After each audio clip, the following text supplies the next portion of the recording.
నమస్తే, welcome to Amar news debate time. నేను మీ లక్ష్మీనాగ్ నరహరిశెట్టి. మరో 4 రోజుల్లో ఎన్నికల కౌంటింగ్కు ముహూర్తం ముంచుకొస్తున్న వేళ ఆంధ్రప్రదేశ్లో రాజకీయాలు కాకరేపుతున్నాయి. గెలుపుపై ఎవరి ధీమా వారిదే. ఇదిగో 175 స్థానాలకు 175 స్థానాలు గెలుస్తున్నాం. 9వ తారీఖున విశాఖపట్నంలో జగన్మోహన్ రెడ్డి ప్రమాణ స్వీకారం చేయబోతున్నాడంటూ వైసీపీ హడావిడి చేస్తుంటే 6 కూటమిలో భాగమైన టీడీపీ, జనసేన, బీజేపీ పార్టీలు మా గెలుపు పక్కా అంటున్నాయి. ప్రధానంగా రాజకీయ పార్టీల ధీమాకు కారణాలేంటి? ఓటరు నాడి అన్ని రాజకీయ పార్టీలు పసిగట్టాయా, లేదా మసిపూసి మారేడుకాయ చేసే ప్రయత్నం చేస్తున్నాయా? ఎవరు గెలుపుపై వారికి ధీమాకి ప్రధానమైన కారణం ఏంటి? ఇదే అంశం గురించి ఈరోజు చర్చను కొనసాగిద్దాం. చర్చలో పాల్గొనేందుకు మనతో జూమ్ కాల్లో సిద్ధంగా ఉన్నారు టీడీపీ పార్టీ నేత, అధికార ప్రతినిధి అజయ్ సజ్జా గారు, జనసేన పార్టీ నేత, అధికార ప్రతినిధి సుజాత కాజా గారు, వైసీపీ పార్టీ నేత, అధికార ప్రతినిధి రేగడి లక్ష్మారావు గారు మనతో సిద్ధంగా ఉన్నారు జూమ్ కాల్తో. ముందుగా మనం వైసీపీ నేత లక్ష్మారావు గారితో మాట్లాడదాం. Lakshmarao garu, good afternoon sir. Sir good afternoon. Lakshmarao garu, ఏంటి పరిస్థితి చూస్తుంటే మరొక 4 రోజుల్లో కౌంటింగ్ స్టార్ట్ కాబోతుంది. మరి మీరేమో 9వ తారీఖున ప్రమాణ స్వీకారం అంటున్నారు. మీ ధీమా గల ప్రధానమైన కారణం ఏంటి? అలాగే బ్యాలెట్ కమిటీ సభ్యులకి, అలాగే అమ్మటి వీక్షకులకి, యాజమాన్యానికి హృదయపూర్వక నమస్కారం అండి. ఇదేమంటే ఏమీ లేదు సార్, ఖచ్చితంగా జగన్మోహన్ రెడ్డి గారు చేసినట్టు పరిపాలన, ఈ సంవత్సరాల పరిపాలన రాష్ట్రంలో ఉన్నటువంటి బడుగు బలహీన వర్గాలకి, అలాగే మేము అందినటువంటి సంక్షేమ పథకాలు అవనివ్వండి, మేము తీసుకొచ్చినటువంటి విద్యా వైద్యంలో నూతన రిఫార్మ్ ఇవనివ్వండి, ఇవన్నీ కూడా ఏంటంటే మాకు ఖచ్చితంగా ప్రజల యొక్క మద్దతు మాకు ఉంది. ప్రజలు ఎవరైతే 1,56,00,000 మంది బెనిఫిషియర్లు ఎవరైతే మరి ప్రభుత్వం తరఫు నుంచి తీసుకున్నట్టు ఏదో రకంగా లబ్ధి పొందిన వ్యక్తులు ఉన్నారో. లక్ష్మారావు గారు, మీ ఆడియో ఏదో ప్రాబ్లం ఉంది, సిగ్నల్ కరెక్ట్గా ఉండట్లేదు. మీ దగ్గరికి మళ్ళీ వస్తాను నేను, ఒకసారి ఆడియో చెక్ చేసుకోండి మీది. నేను మళ్ళీ వస్తాను మీ దగ్గరికి. మనము టీడీపీ అధికార ప్రతినిధి నేత అజయ్ సజ్జా గారితో ఒకసారి మాట్లాడదాం. Ajay garu, good afternoon sir. Ajay garu, good afternoon sir. చెప్పండి సార్. అజయ్ గారు, నా వాయిస్ వినపడుతుందా సార్? వినిపిస్తుంది. 175కు 175 సీట్లు మేమే కొట్టబోతున్నాం, వైజాగ్లో ప్రమాణ స్వీకారం చేయబోతున్నాం అని ఆల్రెడీ ఒక 4-5 రోజులు 10 రోజుల నుంచి, అఫ్కోర్స్ అది పోలింగ్ అయిన తర్వాత రోజు నుంచి కూడా చెప్తున్నారు. మరి ఇలా చెప్పడానికి గల ప్రధానమైన కారణం ఏంటి? వైసీపీ పార్టీ లేదు, మేము ఎటువంటి పరిస్థితుల్లో మేము ప్రభుత్వాన్ని స్థాపిస్తామని మీరు బలంగా చెప్తున్నారు. ప్రధానమైన కారణాలు ఏం చెప్తారు మీరు క్లుప్తంగా? నిజంగా జగన్మోహన్ రెడ్డి గారు 175కు 175 గెలిచి ఆయన 9వ తారీఖు వైజాగ్ లో ప్రమాణ స్వీకారం చేసేది నిజమైతే, గత వారం రోజుల నుంచి మనం సోషల్ మీడియాలో ఒక ట్రోల్ చూసాం నరహరి గారు. వైజాగ్ లో హోటల్స్ అన్ని బుక్ అయిపోయినాయి, విపరీతంగా రేట్లు పెరిగిపోయినాయి, ఫ్లైట్ టికెట్లు కూడా బుక్ అయిపోయినాయి అని చెప్పేసి. మనం ఇప్పుడు కూడా గూగుల్ ఓపెన్ చేసి కడప నుంచి వైజాగ్, కడప ఎయిర్పోర్ట్ నుంచి వైజాగ్ ఎయిర్పోర్ట్ కి టికెట్స్ ఓపెన్ చేస్తే చాలా ఫ్రీగా ఉన్నాయి, ఎక్కడ ఫిల్అప్ అవ్వలేదు. అంటే నాకు అర్థం కాని విషయం ఏంటంటే, నిజంగా జగన్మోహన్ రెడ్డి గారు ముఖ్యమంత్రిగా 9వ తారీఖు వైజాగ్ లో ప్రమాణ స్వీకారం చేయడం వాస్తవం అని వైసీపీ ప్రభుత్వానికి, లేకుంటే జగన్మోహన్ రెడ్డి పక్కన ఉన్న మంత్రులకి, ఎమ్మెల్యేలకి అందరికీ తెలిసి ఉంటే, ఎందుకంటే కడప నుంచి ఎవరు రావట్లేదా ప్రమాణ స్వీకారానికి? వద్దనుకున్నారా? అసలు వెళ్ళాలి కదా కడప నుంచి ముందు. ఎందుకంటే స్పెషల్ చార్టర్డ్ ఫ్లైట్ లో వస్తారేమో సార్. అంటే జగన్మోహన్ రెడ్డి గారు స్పెషల్ చార్టర్ ఫ్లైట్లలో వచ్చండి. మిగతా సామాన్య కార్యకర్తలు అతని అభిమానులు ఉంటారు కదా. రైళ్లు ఖాళీగానే ఉన్నాయి, బస్సులు ఖాళీగానే ఉన్నాయి, ఎవరు ఒక టికెట్ కూడా బుక్ చేసుకోలేదు. దాన్ని బట్టి అర్థమైపోతుంది కదా వాళ్ళు 175కి 175 ఎంత వాస్తవం అనేది.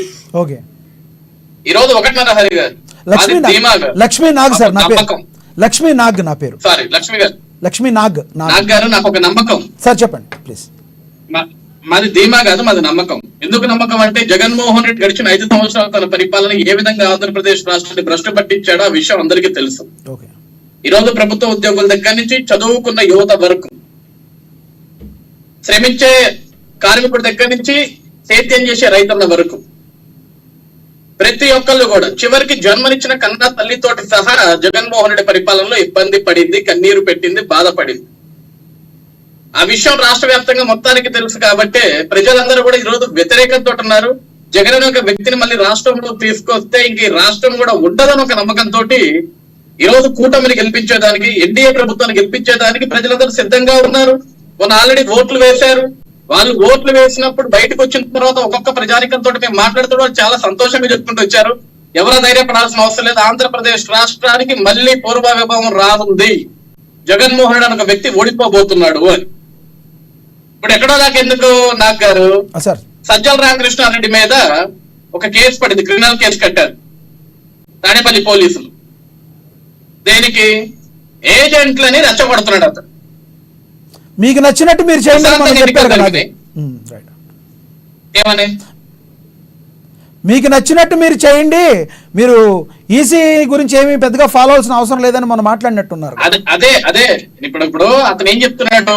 అతను చదువుకున్నలాగా మాట్లాడాలి, కనీసం జ్ఞానం ఉంటే. ఏజెంట్లకు ఏం చెప్తున్నాడు? మీరు రూల్స్ అండ్ రెగ్యులేషన్స్ ఫాలో అవ్వాల్సిన అవసరం లేదు. రూల్స్ ఫాలో అయ్యాడైతే అక్కడికి వెళ్ళమాకండి. రూల్స్ ఫాలో అవ్వకుండా ఎవడైతే వాగ్వాదానికి దిగుతాడో, ఎవడైతే గొడవ పెట్టుకుంటాడో వాడైతే పోండి అక్కడికి అంటున్నాడు. రాష్ట్రంలో ఎన్నికలు ప్రశాంతంగా జరిగాయి. ఎన్నికలు జరుగుతున్న మూమెంట్ లో పల్నాడు ప్రాంతాల్లో, తాడిపత్రి ప్రాంతంలో, కొంచెం రాయలసీమ ప్రాంతాల్లో ఏంటంటే కొన్ని గొడవలు సృష్టించారు. కానీ ఎన్నికల కమిషన్ అక్కడికక్కడ నీట్ గా ఎలక్షన్ అద్భుతంగా రన్ చేసింది. రేపొద్దున ఓడిపోతున్న సంగతి నాకు తెలుసు. జగన్మోహన్ రెడ్డి దగ్గర నుంచి అతని కింద పనిచేసిన అందరికీ తెలుసు. ఎక్కడ ఏజెంట్లు కూడా రేపొద్దున కౌంటింగ్ కి రారేమని భయంతో ఈరోజు సజ్జల్ లాంటి వ్యక్తులు ఏజెంట్లు పిలిపించి వాళ్ళకి రెచ్చగొట్టే వ్యాఖ్యలు చెప్తున్నాడు. మనం గెలుస్తున్నాం, అయిపోయింది, అక్కడ ఏమైనా తేడా వస్తే మీరు యుద్ధం చేయండి అని. నేను ఈ రోజు వైసీపీ కార్యకర్తలందరూ కూడా ఒక మాట చెప్తాను. బ్రదర్, రాజకీయాలు లెక్కే చూడండి, కానీ మీరు విద్వేషాలు రెచ్చగొట్టుకునే విధంగా లేకుంటే కక్షపూర్వక రాజకీయాలు చేయాలనుకుంటే మీరే ఇబ్బందులు పడిపోతారు. రేపు కౌంటింగ్ ప్రాంతాల్లో మొత్తం కూడా సెంట్రల్ ఫోర్స్ ఉంటుంది. మన పోలీసులు చెప్తే వినేదానికి ఎవరైనా తేడా జరిగితే మక్కగా కొట్టేసి కేసులు పెట్టేస్తారు. ఈ కేసులు పడితే ఏమవుతుంది? రేపొద్దున జగన్మోహన్ రెడ్డి గారు, సజ్జల రామకృష్ణారెడ్డి గారు, ఏ రెడ్డి కూడా వచ్చి మిమ్మల్ని కాపాడు. ఎన్నికలు అయిపోయినాయి, ప్రశాంతంగా ఓటింగ్ జరిగింది, ప్రజలు వాళ్ళ నిర్ణయాన్ని వాళ్ళు అక్కడ నిర్ణయించుకున్నారు. రేపొద్దున ఈవీఎం విషయం తెలిసిన తర్వాత ఎవడు బ్రతుకేంటో, ఎవడు బ్రతుకే విధంగా ఉంటుందో తెలిసిపోతుంది. అంతేగాని సజ్జలు చెప్పాడు కదా, జగన్ చెప్పాడు కదా అని మీరు వెళ్ళి ఓవర్ యాక్షన్ చేయాలని చూస్తే మీరే ఇబ్బందులు పడిపోతారు. ఆ విషయం జాగ్రత్త గుర్తుపెట్టుకోండి. ఎందుకంటే ఏ రాజకీయ నాయకుడు అన్నా సరే ఒకటి నాకు గారు చెప్పేది, చెప్పండి సార్, పద్ధతిగా ఉండండి, ప్రశాంతంగా ఉండండి అని చెప్తారు. కానీ మీరు విద్వేషాలు రెచ్చగొట్టండి, అడ్డుకోండి, చేయండి అని ఎవడు చెప్పడు. అలా ఎవరు చెప్పినా తప్పే అవుతుంది. అయితే అజయ్ గారు, మీరు గెలుస్తారంటానికి ప్రధానమైన కారణం ఈ పోలింగ్ సరళిని చూసి ఏం చెప్తారు? మీరు ఎలా చెప్పగలుగుతున్నారు? మీరు అంటే ఒకటి నాకు గారు, మేము గెలుస్తున్నాం అంటే దానికి ఉదాహరణ ప్రజలే. ఓకే, ఎందుకంటే 2019లో కూడా అదే ప్రజలు నిర్ణయించారు. ఆ రోజు జగన్ ఒక ఛాన్స్ అడిగాడు, సరే ఏదో ఒక ఛాన్స్ అని అడుగుతున్నాడు, ఇంకా చంద్రబాబు అంత అద్భుతంగా ఉన్న చేస్తాడు నమ్మి ఓట్లు వేశారు ప్రజలు ఆ రోజు. కానీ ముఖ్యమంత్రిగా ప్రమాణ స్వీకారం చేసిన తెల్లారి నుంచి మొదలు పెట్టింది. నిజంగా జగన్ చాలా అద్భుతంగా పరిపాలన చేస్తే ఆంధ్రప్రదేశ్ రాష్ట్రంలో ఏ ప్రభుత్వ ఉద్యోగి కూడా రోడ్డెక్కి ధర్నాలు చేయడండి. ఏ ఒక్క నిరుద్యోగి కూడా నాకు జాబ్ క్యాలెండర్ రిలీజ్ చేయని చెప్పేసి రోడ్డుకి ధర్నా చేయడు. ఏ ఒక్క ఆడపడుచు కూడా కన్నీరు పెట్టదు. చివరికి రాష్ట్ర రాజధాని అమరావతి కోసం పోరాడుతున్న ఆడపడుచుల్ని జన్మనిచ్చిన జన్మస్థానాల మీద బూటకాలతో తన్నిచ్చాడు జగన్మోహన్ రెడ్డి. ఈ రోజు రైతాంగానికి రైతు భరోసా కేంద్రాలు పెట్టాయని చెప్పేసి ఏ ఒక్క రైతాంగాన్ని కూడా కాపాడకపోగా, చివరికి గిట్టుబాటు ధరలు కల్పించకపోగా, అకాల వర్షాలప్పుడు ఏదైతే పంటలు నష్టపోయినాయో ఆ నష్టపోయిన పంటలకి కనీసం అట్ని కొనేదానికి కూడా ప్రయత్నం చేయలేదు. కానీ ఆర్బీకే కేంద్రాలు ఎందుకు పెట్టాడు, ఎవరి కోసం పెట్టాడో చివరికి వాటికి అద్దెలు కూడా కట్టలేదు. ఆంధ్రప్రదేశ్ నిత్యావసర చెత్త పన్నులు, నీ పన్నులు, ఆంధ్రప్రదేశ్ రాష్ట్రంలో వస్తున్న గంజాయి,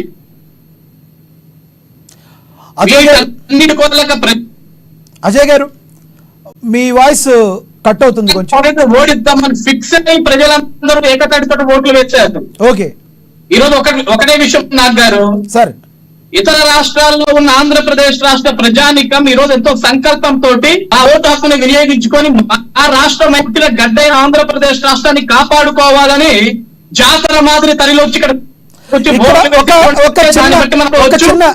మీకు ఒక చిన్న ఇది, దీనిలో అంతకుముందు మీరు మీ ఎన్డీఏ కూటమిలో ఉన్న జనసేన పార్టీ కానీ మీరు కానీ ఈ ఓట్లు కూడా ఏయో కొన్ని ఓట్లు యాడ్ అయినాయి, దొంగ ఓట్లు వచ్చినాయి అని అన్నారు. మరి ఒకవేళ నిజంగా ఆ ఓట్లతో ఏమన్నా పోలింగ్ సరళి ఏమన్నా పెరుగుంటే అది మీకు ఇబ్బంది కాదంటారా?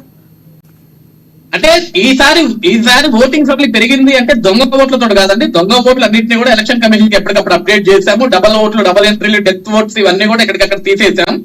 కానీ నిజంగా ఎందుకంటే సార్ 2019లో కూడా తెలంగాణలో, బెంగళూరులో, చెన్నైలో ఉన్న ఓటర్లకి చాలా మందికి మేము ఫోన్లు చేసాం. ఆ రోజు కూడా వచ్చి ఓట్లు వేయండి, మీ ఓటు ఉంది, మీ ఓటు హక్కును వినియోగించుకోవాలంటే చాలా మంది ఏంటంటే మాకు కుదరదు, మాకు ఆఫీసులకు లీవులు లేవు, మేము రామని చెప్పేసి ఆ రోజు నిర్లక్ష్యంగా ఉన్నారు. కానీ సంవత్సరం క్రితం ఆంధ్రప్రదేశ్ రాష్ట్రంలో 3 గ్రాడ్యుయేట్ ఎన్నికలు జరిగినాయి నాగ్ గారు. ఆ 3 గ్రాడ్యుయేట్ ఎన్నికలు చాలా ఆంధ్రప్రదేశ్ రాష్ట్ర భవిష్యత్తు ఏ విధంగా ఉండబోతుందని చెప్పడానికి, ఎన్డీఏ కూటమి ఏ విధంగా గెలవబోతుందని చెప్పేదానికి ఈ రోజు మా ధైర్యం కూడా అదే. ఎందుకంటే చదువుకున్న యువత మారింది, వాళ్ళ తల్లిదండ్రులు మారారు, రైతాంగం మారింది, మహిళలు మారారు. ఈ రోజు రాష్ట్రంలో కష్టం చేసుకునే కార్మికుడు మారాడు, సేద్యం చేసుకునే రైతన్న మారాడు. వాళ్ళందరూ ఒక ఆలోచన వచ్చింది కాబట్టి ఈ రోజు రాష్ట్రంలో ఎన్డీఏ కూటమి ప్రభుత్వం ఏర్పాటు చేయనుందన్న విషయాన్ని మేము చాలా బలంగా నమ్ముతున్నాం. ఓకే ఓకే అజయ్ గారు, మీ దగ్గరికి నేను మళ్ళీ వస్తాను. మిగతా వాళ్ళు కూడా ఉన్నారు, నేను మళ్ళీ వస్తాను మీ దగ్గరికి. లక్ష్మారావు గారితో ఒకసారి మాట్లాడదాం. లక్ష్మారావు గారు, మీ వాయిస్, నా వాయిస్ పెడుతుందా మీకు? వినబడుతుంది. కొంచెం డిస్టర్బెన్స్ ఉంది సార్ మీ వాయిస్ దగ్గర, సిగ్నల్ కొంచెం తక్కువ ఉన్నట్టుంది. ఓకే లక్ష్మారావు గారు చెప్పండి, మీరే గెలుస్తారు అంటానికి ప్రధానమైన కారణం ఏంటి? Please continue. సార్ నేను అదే చెప్తా ఉన్నా, జగన్మోహన్ రెడ్డి గారు ఏవైతే ప్రవేశపెట్టారో నవరత్నాలు, అలాగే చేసినటువంటి సంక్షేమం, డెవలప్మెంట్, విద్య వైద్య విధానంలో తీసుకొచ్చినటువంటి నూతన రిఫార్మ్స్ ఇవన్నీ కూడా ఖచ్చితంగా జగన్మోహన్ రెడ్డి గారు అధికారంలోకి రావడానికి ఉపయోగపడతాయి. ఏవైతే అసలు ఆ సోదరులు చెప్తూ ఉన్నారు, ఆ రైతులందరూ మాకు ఓట్లేస్తారండి, ఏ రకంగా ఓట్లేస్తారండి? ఇదే చంద్రబాబు నాయుడు రైతులకి రుణమాఫీ చేస్తారు చెప్పి రుణమాఫీ చేయలేదు కదా. ఇదే వ్యవసాయానికి అందరికీ చెప్పిన చంద్రబాబు నాయుడు గారిని ఎలా నమ్ముతారండి? 14 సంవత్సరాల్లో వ్యవసాయం చేయడమే దండగా ఉన్నటువంటి వ్యక్తిని ఈ రాష్ట్రంలో ఉన్న రైతులందరూ మర్చిపోలేదు. కరెంటు ఛార్జీలు పెరిగాయని దండాలు చేస్తే వాళ్ళ మీద బుర్రతో తొక్కించేసి పంపించిన వ్యక్తి చంద్రబాబు నాయుడు గారు. ఇవన్నీ ప్రజలు మర్చిపోరు కదా. 2019లో ఎటువంటి తీర్పు ఇచ్చారు? దేనికి ఇచ్చారంటే లక్ష్మారావు గారు ఒక్క మాట, ఇవన్నీ మీకు ఇప్పుడు చెప్తున్నారు. 1 మంత్ బ్యాక్ వరకు మీరు జనసేన పార్టీలో ఉన్నారు. మరి అప్పుడంతా మరి జగన్మోహన్ రెడ్డి గారు తిట్టిన మీరు ఇంత పాజిటివ్ గా ఎలా మాట్లాడగలుగుతున్నారు? ఈ 1 మంత్ 1.5 మంత్ లో మీకు ఎవరు బాగా చెప్పగలిగారు ఇవన్నీ మీకు? ఒక్క నిమిషం సార్, ఎవరైనా అజయ్ గారు, సోదరి సుజాత గారు ఎవరైనా వాళ్ళ పార్టీ స్టాండ్, వాళ్ళ ఎజెండా, వాళ్ళ పార్టీలో ఉన్నటువంటి సిద్ధాంతాలు ఎవరండి, వాళ్ళ పార్టీకి వచ్చిన ఏ పార్టీలో ఉంటే ఆ పార్టీ గురించి మాట్లాడతారు. ఆ రోజులో నేను జనసేన పార్టీలో ఉన్నాను, దాదాపుగా 10 సంవత్సరాలు జనసేన పార్టీలో ఉండి మొన్ననే 24 తారీఖున జగన్మోహన్ రెడ్డి గారి సమక్షంలో జాయిన్ అవ్వడం జరిగింది. అయితే ఎందుకు జాయిన్ అయ్యాం, ఎందుకు వైఎస్ఆర్ పార్టీలోకి వచ్చామంటే జగన్మోహన్ రెడ్డి గారి యొక్క పరిపాలన నచ్చి, జగన్మోహన్ రెడ్డి గారి యొక్క సంక్షేమ పథకం పెద్ద పడుగు బలహీనతలకు వెళ్ళింది. సో అటువంటి పరిపాలన ఈ 75 సంవత్సరాల్లో ఏ ముఖ్యమంత్రి కూడా చేయాలి ఆంధ్రప్రదేశ్ లో కాదు. ఓకే లక్ష్మారావు గారు మీరు మళ్ళీ మాట్లాడుతూ కానీ దయచేసి అర్థం చేసుకోండి. మీ దగ్గర బాగా డిస్టర్బెన్స్ వస్తుంది. మా దగ్గర నుంచి ఒకసారి మీకు కాల్ చేస్తారు, ఒకసారి మాట్లాడతారు. కానీ సుజాత గారితో మాట్లాడదాం ఈ లోపు మనం. సుజాత గారు గుడ్ ఆఫ్టర్నూన్ అండి. Good afternoon sir. ముందుగా లక్ష్మీనాథ్ గారు, మీకు అలాగే ప్యానెల్లో ఉన్న మిత్రులిద్దరికి, అమ్మ టీవీ వీక్షకులకు అందరికి శుభ మధ్యాహ్నం అండి. సుజాత గారు, వాయిస్ నాకే రిపీట్ అవుతుంది. మీ వాయిస్ మీకు అంటే మీ దగ్గర ఇయర్ ఫోన్స్ ఏమైనా పెట్టుకోగలిగారు? మీరు ఇయర్ ఫోన్స్ ఏమైనా ఉంటే? అవునండి, నేను ఆల్రెడీ బ్లూటూత్ ఉన్నాను. ఓకే నా వాయిస్ వినబడుతుంది కదా మీకు? క్లియర్ గా ఉంది. ప్లీజ్ మీరు కంటిన్యూ చేయొచ్చు. మీ గెలుపుపై మీకు ధీమా ఉండడానికి గల ప్రధానమైన కారణం ఏంటి? పవన్ కళ్యాణ్ గారి గెలుపు నల్లేరుపైన అడగని మీరు భావిస్తున్నారా? అవును సార్, ముందుగా ఈ విషయం ప్రస్తావించే ముందు సోదరులు రేగిడి లక్ష్మణ్ గారు అంటే జనసేన నుంచి వైసీపీకి వెళ్ళిపోయారు. ఆయన గురించి నిజంగా నాకు చాలా సానుభూతి, బాధగా ఉంది. అంటే ఒక మునిగిపోయే నావెక్కిన అమాయకుడు అని నేను భావిస్తున్నాను. మళ్ళీ త్వరలో ఆయన నిజానిజాలు తెలుసుకుని జనసేనకు వస్తారనే ఆశాభావం వ్యక్తం చేస్తున్నాను. ఎందుకంటే వైసీపీకి భవిష్యత్తు లేదు, వైసీపీలో ఉన్న నేతలకి భవిష్యత్తు లేదు, ఒక టెంట్ వేసి బిజినెస్ చేసిన పార్టీ వైసీపీ. ఈ రోజు ఆ టెంట్ ఎత్తేసి ఎక్కడ వాళ్ళు సర్దుకుని ఎక్కడ అంటే వైసీపీలోకి కాంగ్రెస్ నుంచి చాలా మంది నాయకులు వచ్చారు. అలాగే ఇప్పుడు వైసీపీ నుంచి టీడీపీకి అటు జనసేనకి జపాంగులు చాలా వెళ్ళిపోబోతున్నారు. ఇది సత్యం. కాబట్టి మా సోదర సమానులు లక్ష్మణ్ గారు మళ్ళీ తిరిగి ఒక మంచి పార్టీలో జాయిన్ అయ్యి ఆయన రాజకీయ భవిష్యత్తు సరిదిద్దుకుంటారనే ఆశాభావం వ్యక్తం చేస్తున్నాను. ఇక టాపిక్ వస్తే ముందుగా ఒకటి సార్, వైసీపీ ఓడిపోబోతుంది, అది కన్ఫర్మ్. గెలుపోవటంలు అన్నవి రాజకీయాల్లో సహజం. అలా అని చెప్పి ఓడిపోతున్న వైసీపీని చూసి కానీ వైసీపీ నేతల్ని కానీ మేము హేళన చేయమండి. అది మా సంస్కారం.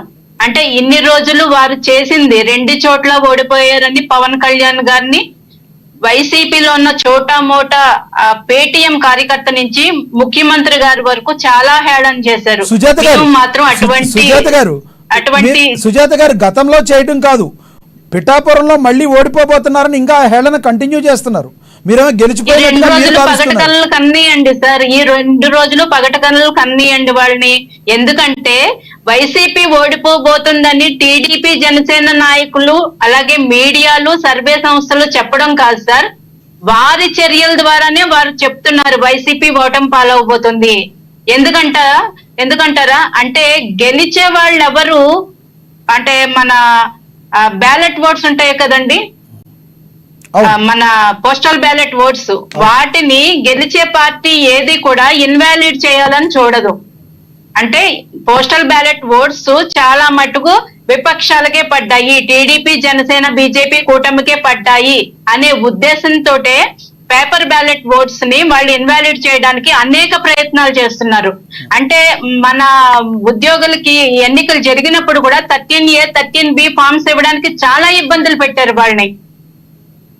గెజిటెడ్ ఆఫీసర్ స్టాంప్ వేయనీయకుండా, అంటే వారికి అనుకూలంగా ఉన్న ఆఫీసర్లను పెట్టుకుని అక్కడ కేవలం సంతకం వరకు పెట్టి సైన్ పెట్టించకుండా చేసింది వారే. ఈ రోజు సైన్ లేకపోతే వ్యాలిడ్ కాదని చెప్పి కోర్టుల వెంట తిరుగుతుంది వారే. కాకపోతే వారి ప్రయత్నాలు ఏమీ సఫలం కావు. ఈ ఎలక్షన్ కమిషన్ ఆఫ్ ఇండియా స్పష్టమైన ఆదేశాలు ఇచ్చింది. స్టాంప్ లేకపోయినా వాళ్ళ డెసిగ్నేషన్ రాయకపోయినా అది వ్యాలిడ్ అవుతాయి. ఆర్ఓ సిగ్నేచర్ చేస్తారు, కౌంటింగ్ ఆఫీసర్ సిగ్నేచర్ చేస్తారు, అది వ్యాలిడ్ అవుతాయని వారికి చెంపపెట్టు లాంటి సమాధానం దొరికింది. అలాగే వైసీపీ ఓడిపోతుంది అనడానికి అనేక కారణాలు చెప్తాను మీకు. ఈవీఎంలు పగలగొట్టడం అండి. గెలిచే పార్టీ ఏది ఈవీఎంలు పగలగొట్టుకోవచ్చు సార్, ఫస్ట్ థింగ్. నెక్స్ట్, బెట్టింగ్లు వేయొద్దు, మనం ఓడిపోబోతున్నాం, బెట్టింగ్లు వేయొద్దని సాక్షాత్తు సకల శాఖ మంత్రి సజ్జల గారు చెప్పడం. అలాగే ఇన్ని రోజులు నోరు వేసుకుని ప్రతిపక్షాల మీద పడిపోయిన మంత్రులందరూ సైలెంట్ అయిపోవడం. చాలా వార్తలు కూడా విన్నాం సార్. అంటే పెద్దిరెడ్డి రామచంద్రారెడ్డి గారు మైనింగ్ వ్యాపారాన్ని మొత్తాన్ని ఆఫ్రికా షిఫ్ట్ చేస్తున్నట్టు, అలాగే జగన్మోహన్ రెడ్డి గారు ఆఫ్రికాలో లిక్కర్ కి సంబంధించిన వ్యాపారాన్ని మొదలుపెట్టి దాన్ని కంటిన్యూ చేయాలనుకుంటున్నట్టు, ఇంకా ఎన్నో సార్ ప్రభుత్వ వ్యతిరేక ఓట్లు కూడా పడ్డం, ఇంకా ఎన్నో కారణాలు సార్. కర్ణుడి చావుకి 100 కారణాలు అన్నట్టు వైసీపీ పతనానికి 100 కారణాలు వాళ్ళు తీసుకున్న గోతులో వాళ్లే పడ్డారు. పూర్తిగా ప్రజల్ని ఏమంటారు మభ్యపరిచి మాయ చేసి వాళ్ళకి ఇచ్చిన మాటని నెరవేర్చుకోలేక దోపిడీలు దుర్మార్గాలు దౌర్జన్యాలతో పూర్తిగా నిరంకుశత్వంగా సాగిన వైసీపీ పాలనే రేపటి వారి అపజయానికి, వారి ప్రభుత్వం నుండి దిగిపోవడానికి ప్రధాన కారణం అవుతుంది. ఓకే సుజాత గారు, మీ దగ్గరికి మళ్ళీ వస్తాను. ఒక్కసారి ఇందాక నాకు సిగ్నల్ ప్రాబ్లం వచ్చింది, ఆయన వాయిస్ సరిగ్గా వినలేకపోయాం. మనం ఒకసారి లక్ష్మారావు గారితో మాట్లాడదాం. లక్ష్మారావు గారు, నా వాయిస్ వినపడుతుందా? మీ వాయిస్ కొంచెం క్లియర్గా లేదు సార్, ఎందుకనో కొంచెం డిస్టర్బెన్స్గానే ఉంది మీ వాయిస్. హలో లక్ష్మారావు గారు.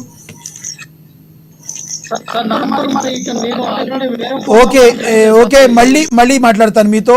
ప్రాబ్లం ఏదో సాల్వ్ అయ్యాక మళ్ళీ మాట్లాడతాను. అజయ్ గారు,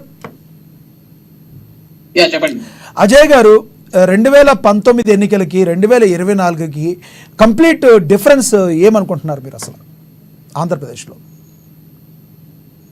ఇప్పుడు ఒకటి సార్ 2019 ఎన్నికల అంటే ఆంధ్రప్రదేశ్ రాష్ట్ర ప్రజలందరూ కూడా ఏంటంటే ఒక కొత్తదాన్ని కోరుకున్నారు ఆ రోజు. ఎందుకంటే జగన్ చేసిన ప్రచారం, అతను చేసిన పాదయాత్ర, లేకుంటే జగన్ తో పాటు ఆ రోజు చెల్లెలు షర్మిల గారు కానీ తల్లి విజయమ్మ గారు కానీ రాష్ట్రం అంతా తిరిగి నా బిడ్డకు ఒక అవకాశం ఇస్తే మీ జీవితాలు మారిపోతే రాష్ట్ర భవిష్యత్తు మార్చేస్తాడని చెప్పేసి బాగా నమ్మించేశారు. ఆ రోజు అదే విధంగా విష ప్రచారాలు, ఒకటి పింక్ డైమండ్ అని చెప్పేసి ఒక విష ప్రచారం చేశారు. ప్రజావేదిక కింద దాచిపెట్టేశారు వెంకన్న స్వామి నగలు అని చెప్పేసి ఒక ఫేక్ ప్రచారం మొదలు పెట్టారు. లేకుంటే 35 మంది కమ్మ డిఎస్పీలు నియమించాడని చెప్పేసి అదొక ఫేక్ ప్రచారం మొదలు పెట్టారు. ఇవన్నీ ఒక ఎత్తున అయితే వైజాగ్ ఎయిర్పోర్ట్ లో ఆయన మీద జరిగిన కోడికత్తి దాడి, అది కూడా చంద్రబాబు నాయుడు గారికి చేయించాడని అదొక పెద్ద ఒక నాటకాన్ని ఒక బూటకం వల్లారు. వీటన్నిటికీ మినహాయించి వైఎస్ వివేకానంద రెడ్డి గారి హత్య, జగన్మోహన్ రెడ్డి గారు పాదయాత్ర పనిచేయలేదు, లేకుంటే పింక్ డైమండ్ పనిచేయలేదు, కమ్మ డిఎస్పీలు పనిచేయలేదు, చివరికి ఆయన మీద జరిగిన కోడికత్తి దాడి సరిగా పనిచేయకపోతే చివరి అస్త్రం ఏం చేశాడంటే ఆయన సొంత బాబాయిని వాళ్ళకి వాళ్ళే హతమార్పించుకోవటం, దాన్ని చంద్రబాబు నాయుడు గారి మీద తెలుగుదేశం పార్టీ మీద రుద్ది రాష్ట్ర వ్యాప్తంగా కూడా ఒక ముసల కన్నీరు మొదలుపెట్టి ఈ విధంగా నరరూప రాక్షసులకి మీరు ఓట్లు వేస్తారా, రాజకీయ పరంగా మమ్మల్ని ఎదుర్కోవాలి కానీ నారాసుర రక్త చరిత్రాన్ని ముద్రించి నారాసుర రక్త చరిత్రాన్ని సాక్షిలో పెద్ద ఆర్టికల్ కూడా వేసి దీని ఏం చేశారంటే నాకు గారు దీన్ని బాగా పెంచి పోషించారు. ఆ రోజు ప్రజానికం కూడా అజయ్ గారు ఒక చిన్న ఇంటరప్షన్, మీరు చెప్పిన ఒక కారణాలు కావచ్చు మీ సైడ్ నుంచి అనుకుందాం, కానీ అప్పట్లో ఉన్న టీడీపీ స్వయంకృత అపరాధాలు కొన్ని లేవంటారా ఓటమికి కారణం?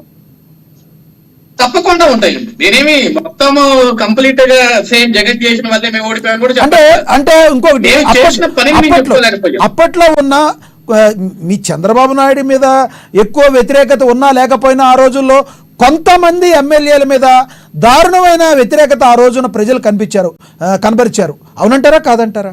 అది నేను దాన్ని తప్పు పట్టట్లేదు సార్, అది వాస్తవమే. ఎందుకు వాస్తవం అంటే ఆ రోజు చంద్రబాబు నాయుడు గారు కాలికి బల్పం కట్టుకొని దేశ విదేశాలు తిరిగి రాష్ట్రానికి పరిశ్రమలు తీసుకురావాలా, లేకుంటే రాష్ట్రంలో రోడ్లు వేయాలా, పెట్టుబడిదారులు పట్టుకు రావాలా, ఆంధ్రప్రదేశ్ రాష్ట్రాన్ని అమరావతి రాజధాని నెంబర్ 1 పొజిషన్ లో పెట్టాలని ఆయన తాపత్రయం ఆయన పడ్డాడు.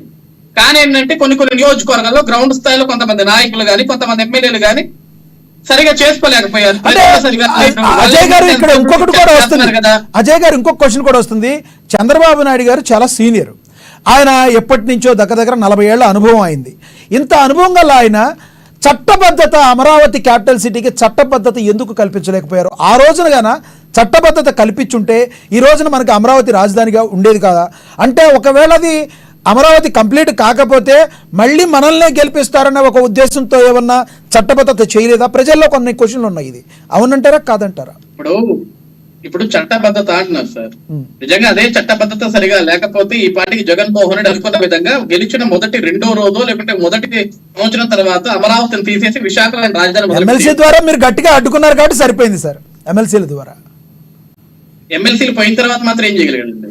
అదేలేండి, మా చేతుల నుంచి ఎమ్మెల్సీలు అంతా అయిపోయింది, తర్వాతనే చేయాలి కదా.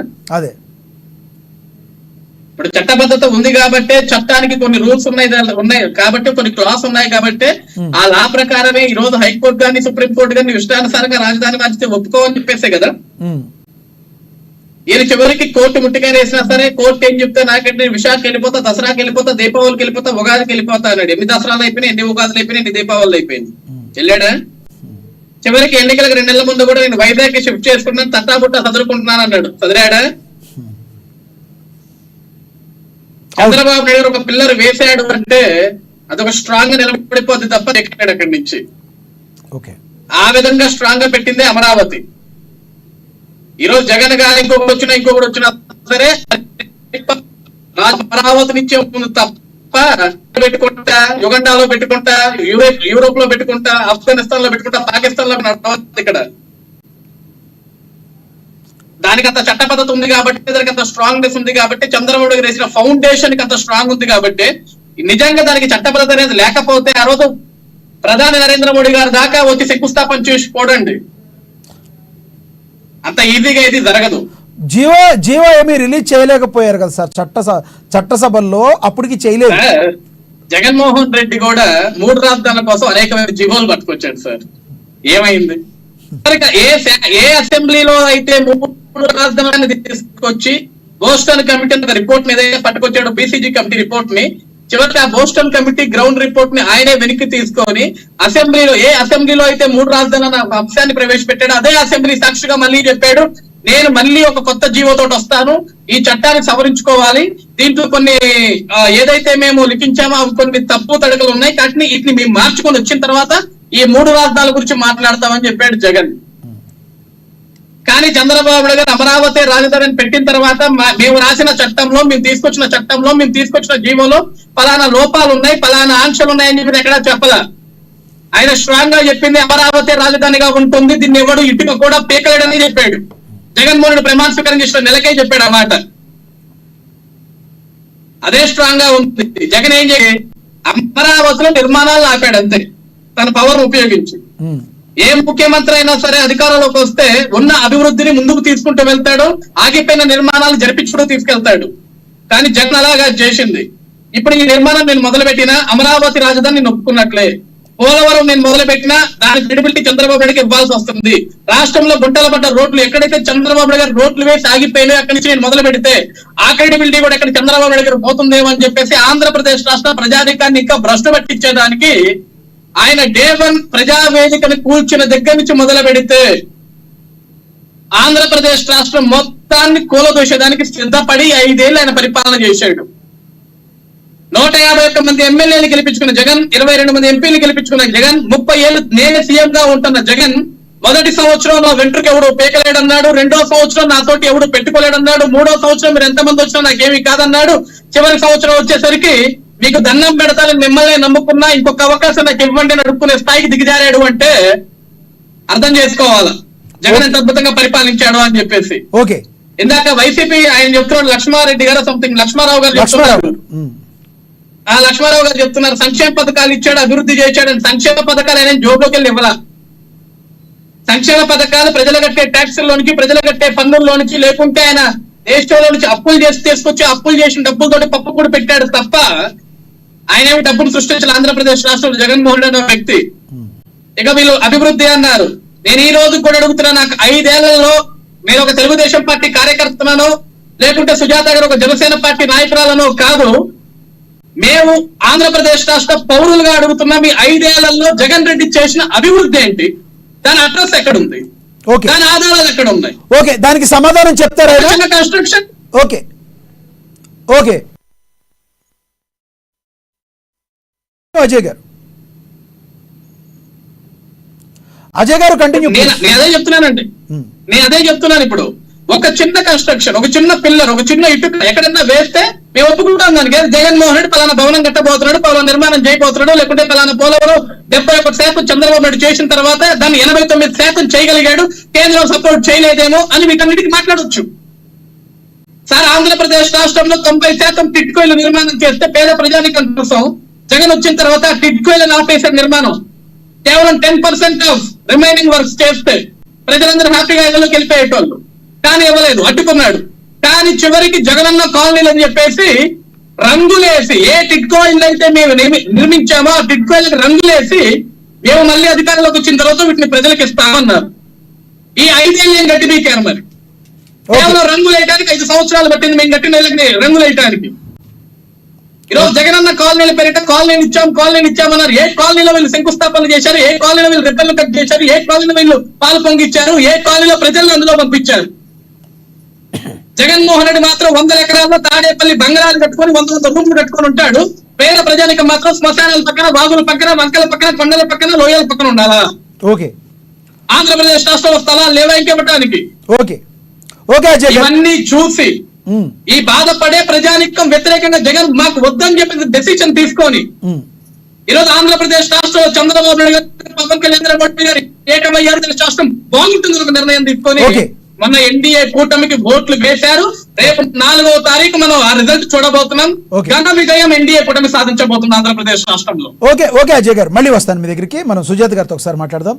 సుజాత గారు, ఇప్పుడు అజయ్ గారు చెప్పినట్లుగా ఎన్నో కార్యక్రమాలు వైసీపీ అడ్డుపడింది, ఎన్నో కార్యక్రమాలకు అడ్డుపడింది, ప్రభుత్వాన్ని నడిపించడంలో కంప్లీట్గా ఫెయిల్ అయిందని చెప్తున్నారు.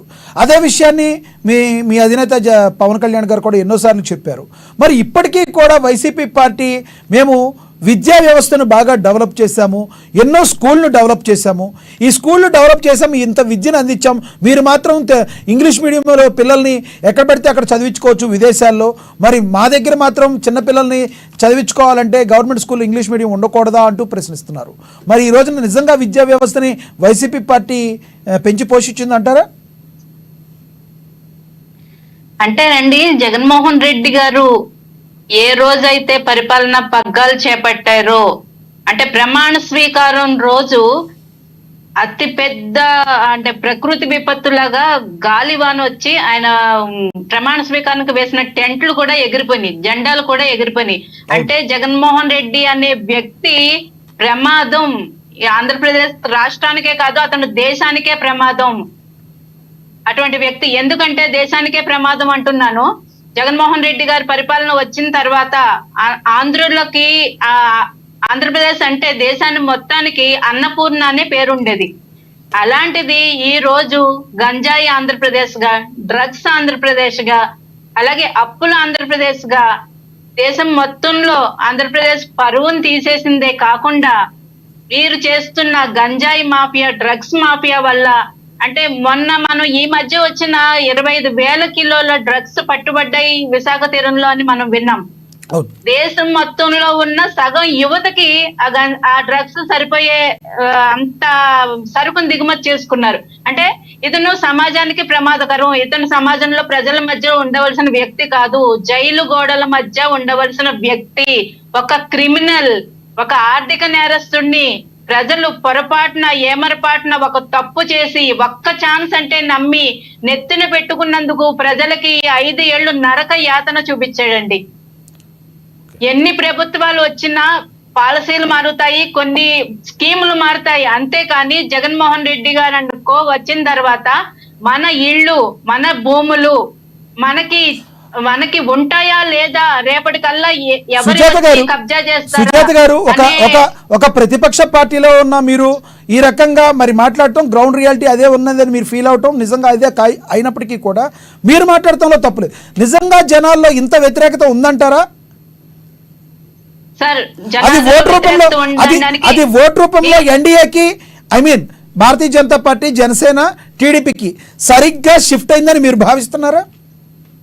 100% ఓటు చీలలేదు సార్. ప్రభుత్వ వ్యతిరేక ఓటు అంతా ఈ ఎన్డీఏ కూటమికే పడింది. అలాగే మీరు నమ్మరు, కొన్ని చోట్ల వైసీపీ నేతలు అంటే చోటా మోటా నాయకులు కూడా ఈ ప్రభుత్వం వల్ల మనకి ఫ్యూచర్ లో నష్టమే, మన పిల్లలకి రాబోయే భవిష్యత్తుకు నష్టమే అని చెప్పి వారు కూడా సైలెంట్ ఓటింగ్ ఎన్డీఏ కూటమికి వేయడం జరిగిందండి.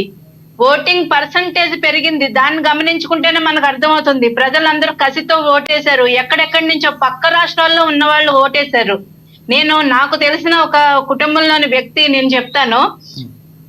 అంటే అబ్బాయి ఉద్యోగం చేసుకుంటున్నాడు హైటెక్ సిటీలో, తను నైట్ 1 o'clock కి షిఫ్ట్ అయిపోతే ఆ టైంకి ఊరు వెళ్ళడానికి, అతను కాకినాడ పిఠాపురం దగ్గరలో ఉన్న ఊరు అన్నమాట, ఆ గ్రామం వెళ్ళడానికి 3,000 రూపాయలు క్యాబ్ కి అండి, హైటెక్ సిటీ నుంచి ఎల్బీ నగర్ కి 3,000 రూపాయలు క్యాబ్ కి ఇచ్చి అక్కడి నుంచి 2 బస్సులు మారి వెళ్లి ఓటేశాడు.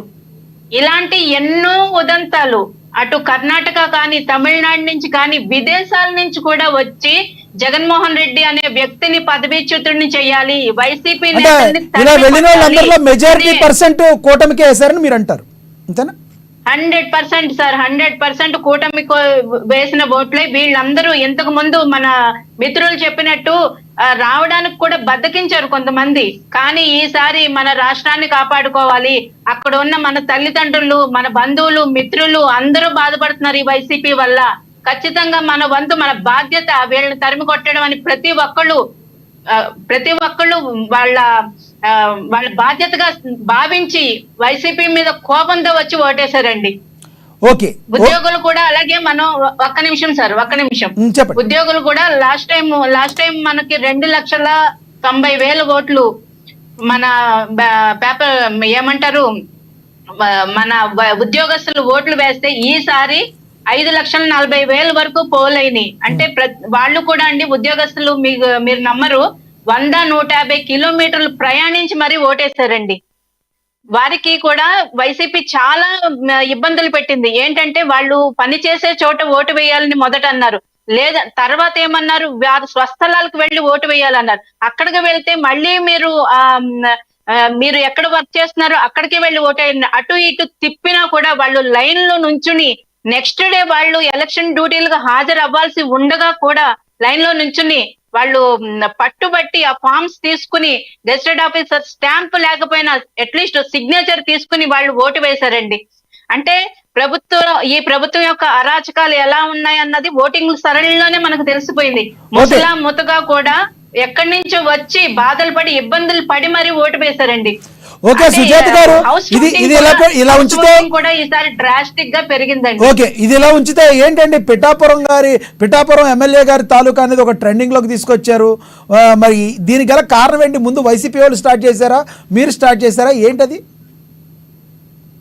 అంటే కార్యకర్తల్లో ఈ 5 ఏళ్ల నుంచి ఈ వైసీపీ యొక్క దుర్మార్గాలు, అలాగే వాళ్ళ యొక్క మాటల దాడులు భరించి ఉన్న కార్యకర్తలు గెలుపులో ఉన్న ఉత్సాహంతో వాళ్ళు ఒక బండికి ఒక స్టిక్కర్ పెట్టి ఫోటో తీసుకోవడం జరిగింది. అంతేకాని అతను నెంబర్ ప్లేట్ తీసేసి ఆ స్టిక్కర్ వేయలేదండి. జస్ట్ ఆ స్టిక్కర్ తీసి ఫోటో పెట్టి అది సోషల్ మీడియాలో పెట్టాడు.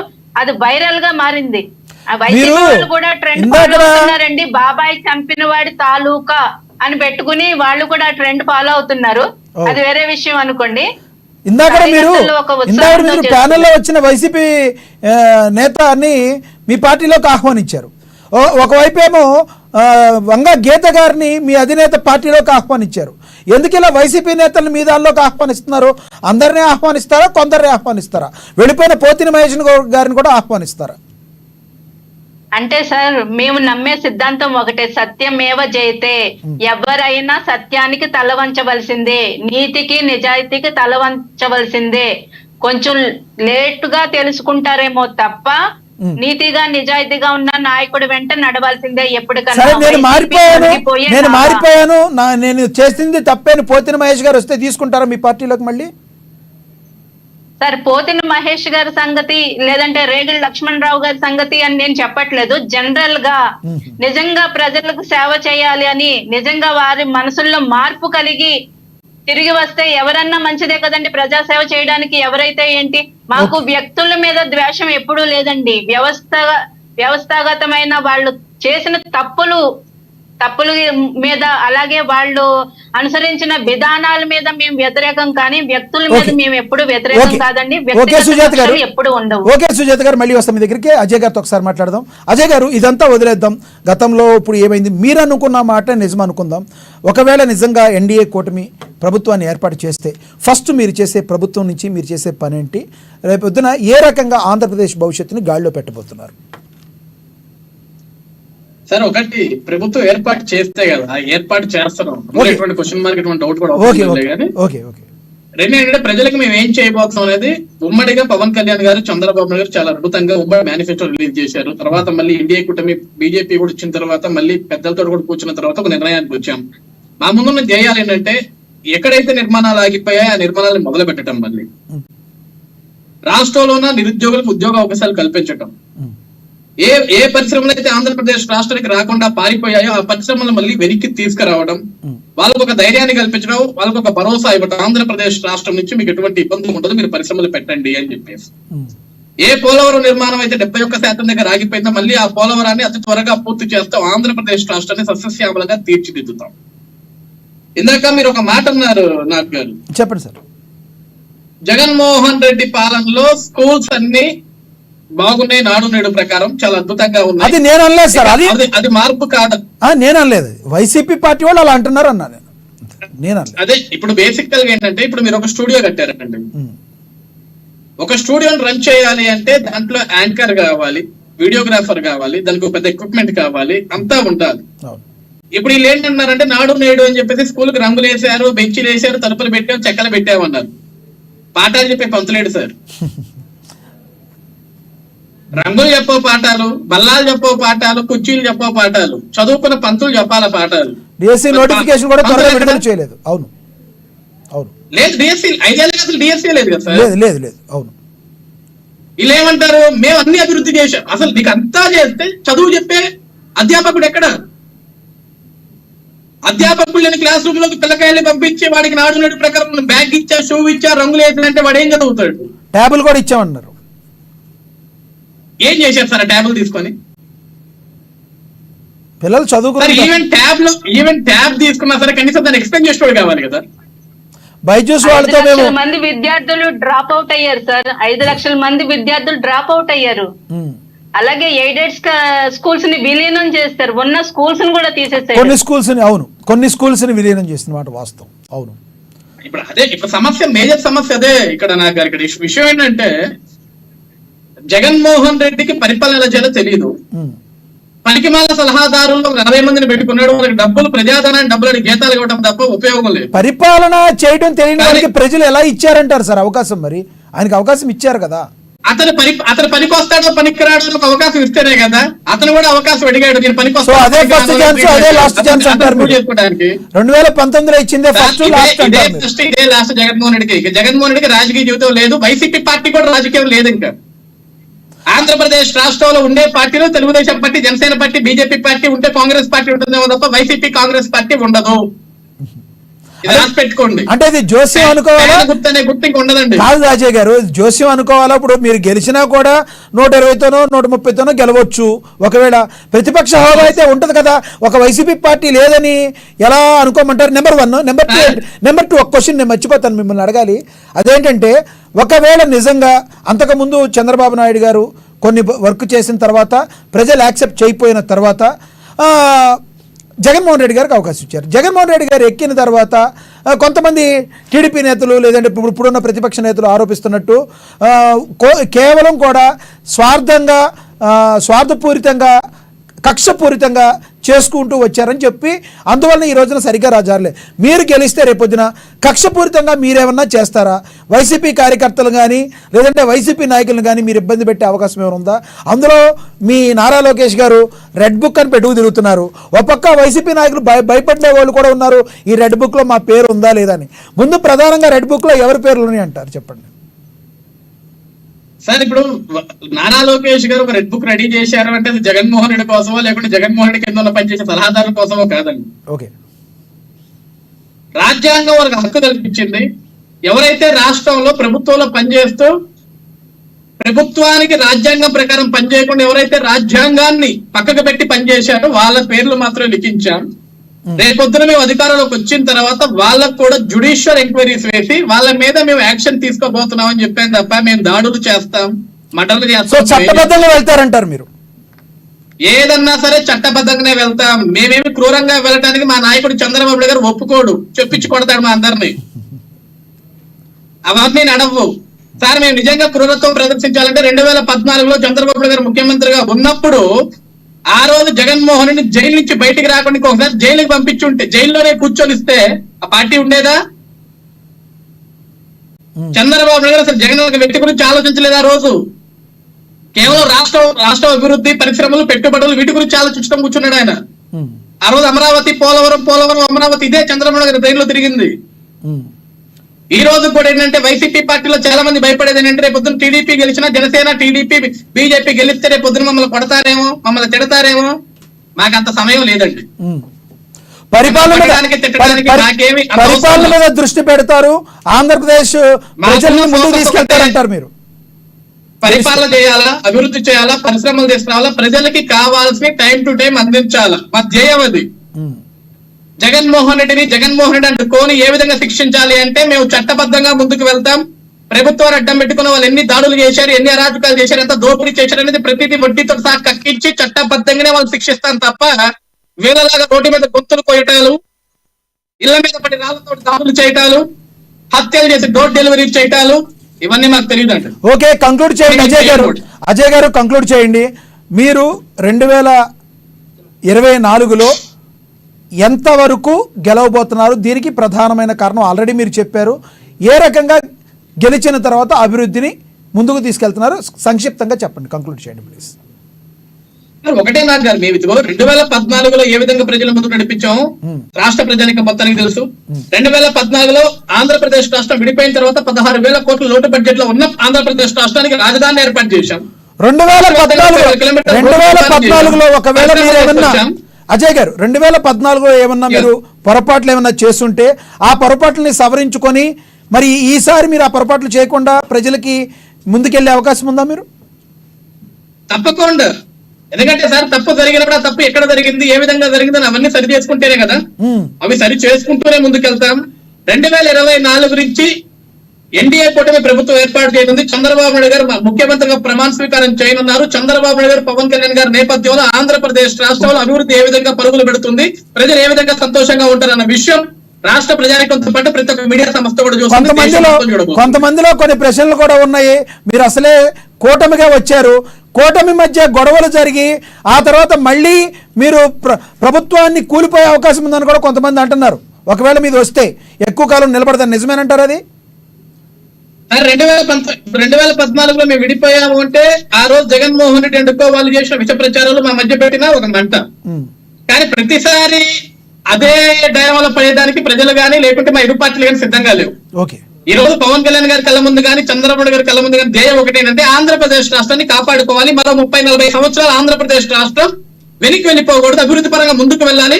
మా తరం తర్వాత చంద్రబాబు నాయుడు గారు, పవన్ కళ్యాణ్ గారి తరాల తర్వాత వచ్చే ఏ జనరేషన్ కన్నా సరే ఆంధ్రప్రదేశ్ రాష్ట్రంలో శపాష్ అనిపించుకునే విధంగా చేస్తాం తప్ప మేము రాజకీయాల కోసం కలవలేదు, మళ్ళీ విడిపోయేది కూడా లేదని చాలా క్లారిటీగా మేము.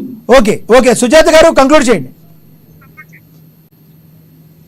సార్, జగన్మోహన్ రెడ్డి అనే వ్యక్తి అసలు అధికారంలోకి వచ్చింది తన సరదాలు తీర్చుకోవడానికండి. అంటే ప్రజల్ని సంక్షోభంలో పెట్టి, కన్ఫ్యూజన్ లో పెట్టి 3 రాజధానులని 3 ముక్కలాట ఆడి ఒక్క రాజధాని కట్టడానికే డబ్బులు లేని ఈ ముఖ్యమంత్రి 3 రాజధానులని 3 ముక్కలాటలు ఆడారు. అలాగే జిల్లాకో ఎయిర్పోర్టు, అంటే అంతా ఒక హాస్యాస్పదంగా ఒక ఏంటి ప్రజలు చుట్టుపక్కల రాష్ట్రాలు చూసి నవ్వుకునే విధంగా రాష్ట్రాన్ని భ్రష్టు పట్టించాయండి. గుంతలు పడిన రోడ్లు కానీ, ఇప్పుడు కన్నా నిజంగా మీ కూటమి గెలిస్తే ఎన్ని సంవత్సరాల్లో ఆంధ్రప్రదేశ్ అభివృద్ధి దిశగా ముందుకు వెళ్ళటానికి మీకు ఎంత టైం పడుతుంది అంటారు? ప్లీజ్ కంక్లూడ్ చేయండి సార్. ఖచ్చితంగా కూటమి అధికారంలోకి వచ్చిన మొదటి రోజు నుండే మన మిత్రులు చెప్పినట్టు కక్ష సాధింపు చర్యలు చేసే టైం గాని అంత అంత ఉత్సాహం గాని మాకు లేవండి. చట్టబద్ధంగా వాళ్ళు చేసిన తప్పులు ఏమైనా ఉంటే చట్టం తన పని తను చేసుకుంటూ పోతుంది. చంద్రబాబు నాయుడు గారు, పవన్ కళ్యాణ్ గారు, అలాగే బీజేపీ నాయకుల నేతృత్వంలో ఎన్డీఏ కూటమి ప్రభుత్వం పరిశ్రమలకి రాయితీలు ఇచ్చి పరిశ్రమలను రాష్ట్రానికి ఆహ్వానించి పెద్ద ఎత్తున రాష్ట్రంలో ఉన్న యువతకి ఉద్యోగాలు కల్పించే దిశగా ముందుకు పోతుందండి. అలాగే ప్రభుత్వం ఉద్యోగాలు భర్తీ చేసి జగన్మోహన్ రెడ్డి గారు అనే ఆయన ఒక ఆర్థిక నేరస్తుని చూసి ఎవరు పెట్టుబడులు పెట్టడానికి ముందుకు రాలేదండి. ఖచ్చితంగా క్లీన్ పాలిటిక్స్ చేసే ఈ ఇద్దరు నాయకుల్ని చూసి పెట్టుబడులు భారీగా వస్తాయి, రాష్ట్రంలో పరిశ్రమలు వస్తాయి, ఉద్యోగాలు వస్తాయి. అలాగే పక్క రాష్ట్రాలకు తరలిపోకుండా ఇక్కడే ఉద్యోగం చేసుకుని ఈ ప్రభుత్వానికే ట్యాక్స్ కట్టేటట్టు ఖచ్చితంగా మా ప్రణాళికలు బాగుంటాయండి. విద్యా రంగంలో కూడా సమూలమైన మార్పులు తీసుకొచ్చి నాణ్యమైన విద్యని పిల్లలకి అందించేటట్టు, అలాగే ప్రతి ఒక్కరికి ప్రతి చేనుకి నీరు, ప్రతి చేతికి పని అనే ఒక నినాదంతో రాష్ట్రం ఖచ్చితంగా అభివృద్ధి పదంలో దూసుకుపోతుందని మేము భావిస్తున్నామండి. ఓకే సుజాత గారు ధన్యవాదాలండి చర్చలో పాల్గొన్నందుకు. అదేవిధంగా అజయ్ సజ్జా గారు ధన్యవాదాలు చర్చలో పాల్గొన్నందుకు. అదేవిధంగా వైసీపీ అధికార ప్రతినిధి రేగడి లక్ష్మారావు గారు, కొంచెం ఆయన దగ్గర సిగ్నల్ ఏదో ప్రాబ్లం ఉండడం వలన ఆయన వాయిస్ని మేము పలుమార్లు ట్రై చేసినప్పటికీ తీసుకోలేకపోయాము. ఏది ఏమైనప్పటికీ కూడా ప్రతి రాజకీయ పార్టీ కూడా తాము గెలుస్తున్నాము అని చెప్పి ఎన్డీఏ కూటమి ఒకవైపు బలంగా వింటుంటే మరోవైపు మేము గెలుస్తున్నామని వైసీపీ పార్టీ కూడా ధీమాగా ఉంది.